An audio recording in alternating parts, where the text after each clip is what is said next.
Is it the fact that, and we've heard this a lot, that part of the reason why some of the police forces didn't pursue this is because they thought they'd be accused of being racist if they didn't? Yeah. If they did. Yeah, and I think that conversation has now been exposed, and Dame Louise Casey, she's put that out there, and that's why we're having the review. And colleagues of mine, Sarah Champion, and other people were saying that, and they were shouted down for saying it, but they were right. James.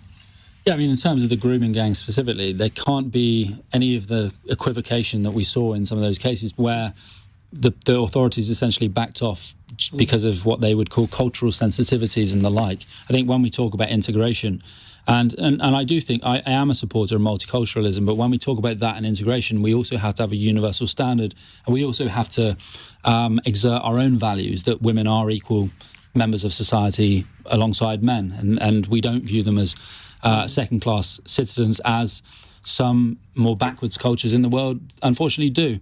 But I would also say that misogyny, as I've discovered in my book, is not just a problem confined to certain religious or ethnic communities. It's something that some attitudes, misogynistic attitudes we see from influencers like Andrew Tate have become more popular, and that's in an insidious way. That stuff is creeping into men and women's relationships. Well, just on that, let's add this into the mix. Josephine says, how much to blame are the manosphere influencers and podcasters for young girls in this country being unsafe? Andrew? That's mad. I want to ask James first, what backwards cultures were you talking about?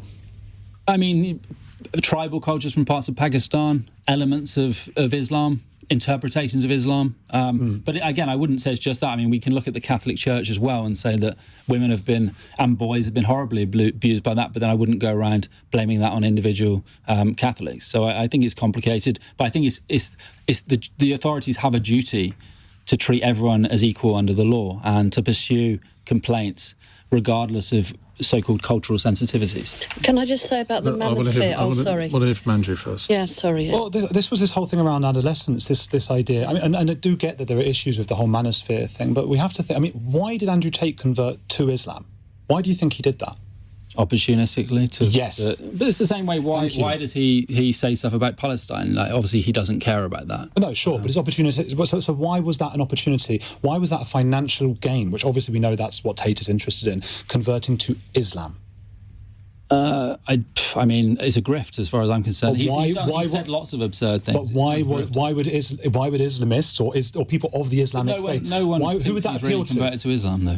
That would not appeal to just English, white, whatever people, would it? That would not appeal to them that he's converted to Islam. But why would say Andrew Tate be a representative of Islam more than, say, Mo Salah? For example? Why Andrew Tate? Why not Mo Salah? No, that's not the point I'm making. The point I'm making is, why would he, as a commercial decision, convert to Islam? And I think we know the answer, because it's far more popular and pervasive, those kinds of views in Islam.